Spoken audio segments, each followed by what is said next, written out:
गुजरात के वडोदरा में एक दर्दनाक हादसा सामने आया है, जहां 10 महीने की बच्ची की दर्दनाक मौत हो गई।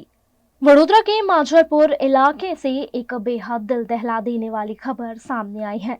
वुड्सविला बंगलोज में टाइल्स लगाने का काम चल रहा था, लेकिन इसी दौरान लापरवाही के चलते 10 महीने की मासूम बच्ची की जान चली गई। यह दर्दनाक हादसा तब हुआ जब बच्ची के माता पिता अपना काम कर रहे थे और अचानक टाइल्स गिरने की वजह से उसकी मौत हो गई।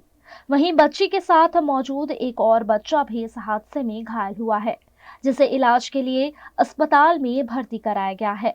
परिवार का आरोप है कि हादसे के तुरंत बाद कॉन्ट्रैक्टर अशोक भाई मौके से फरार हो गए। कॉन्ट्रैक्टर अशोक भाई ने परिवार को 5 से 10,000 रुपए देकर मामले को सुलझाने की कोशिश की, लेकिन परिवारजन ने इस सुलह को सख्ती से ठुकरा दिया। घटना एवी बनी છે સાહેબ કે અહીંયા બપોરે છોકરું સૂતું હતું બપોરે બે જણા તો એવું કહેવામાં કે ટાઈસો પડી ગઈ છે પવનથી હવે 8 થી 10 ટાઈસો હતી 4x8 તો એ ઘટના સ્થળે મોત થઈ ગયું છે તો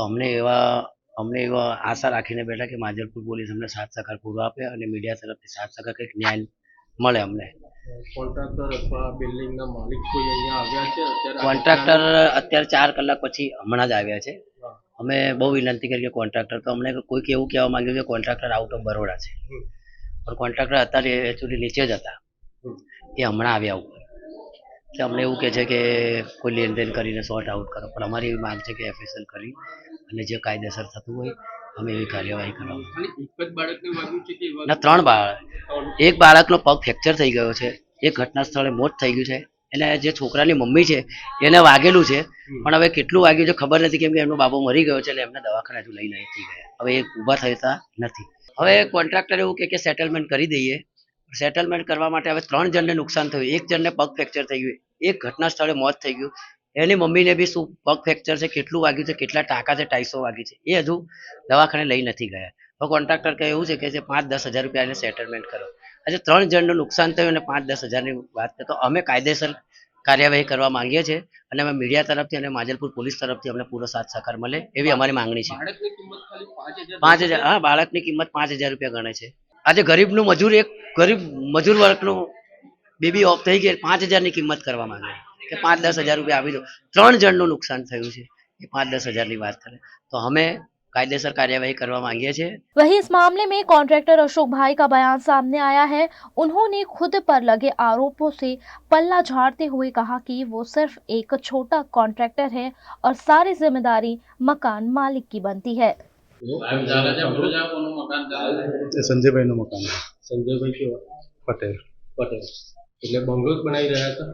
બંગલો જ અને તમે કોન્ટ્રાક્ટર છો લેબર પર કામ કરી છે લેબર છું લેબર માણસો તમે લીધા એટલે હું બી કામ કરું છું માણસ લઈને જોડે એક બી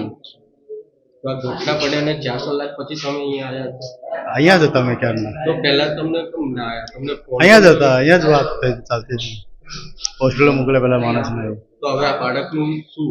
હવે જે બી યથાશક્તિ થશે એ કરીશું આપણે તમે આ બાળકની કિંમત 5 થી 10,000 રૂપિયા લગાવો છે વ્યાજબી છે કોણ કહે છે 5-10 હજાર એવું કઈ નહીં થાય એમના જ પરિવાર લોકો એવું કહે છે કે જે સેટલમેન્ટ કરવા માટે આવ્યા છે અને 5-10 હજાર રૂપિયા માંગે છે એવું કઈ નહીં કાનૂનીને આપણે એવું નહીં આપણે કિંમત કોઈ 5,000 કે 10,000 રૂપિયા આપે એ યોગ્ય કહેવાય એવું ના કહેવાય ખબર છે મને તો તમે શું આ લોકોને ન્યાય કેવી રીતે આપશો જે યથાશક્તિ મારથી થાય એવું એટલો જ આપી શકું ને મારી પાસે હોવી જોઈએ ને જે હું બી મજૂરી માણસ છું કઈ એવું તો નહીં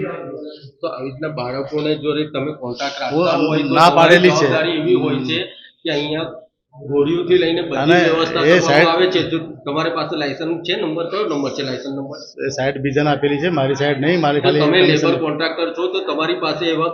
નિયમો હોય છે કે ગોળીઓથી લઈને બધા માટે રહેવા માટેની વ્યવસ્થા કરવાની હોય અહીંયા આજુબાજુમાં કોઈ જગ્યાએ વ્યવસ્થા નથી કરવાની એ પોતે ઘરે રહે છે બધા મકાન લીધેલા છે એ લોકોને મકાન રહે છે હા પણ અત્યારે જો અહીંયા કામ ચાલતું હોય તો એના માટે વ્યવસ્થા તો કરવાની હોય છે ને